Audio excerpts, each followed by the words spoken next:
ఆరోహణమై వెళ్ళిపోయిన తర్వాత మనతో పొద్దాక మనతో ఉండటానికి, మనల్ని సరిచేయడానికి, మనతో మాట్లాడటానికి, మన పక్కన స్నేహితుడిగా, మన పక్కన తల్లిగా, తండ్రిగా, సహోదరుడిగా, మనకి ప్రాణ స్నేహితుడిగా ఉండి మనల్ని సరిచేయడానికి ఆదరణకర్తగా భూమి మీదకి పరిశుద్ధాత్మ దేవుణ్ణి పంపాడు.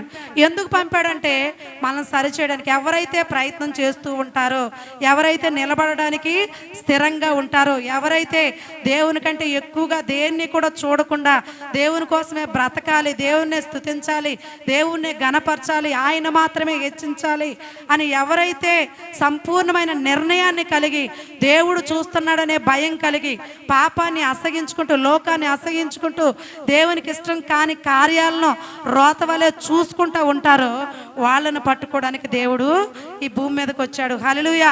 వాళ్ళను సరిచేయడానికి పరిశుద్ధాత్మ దేవుని మనతో, మన పక్క, మనకు తోడుగా ఉంచి మనం సరిచేయడానికి ఆయన మనతో, ఈ లోకంలో ఎవ్వరు మనతో లేకపోయినా కూడా ఆయన ఉంటూ మనం సరిచేయడానికి ఈ భూమి మీద పంపబడ్డాడు.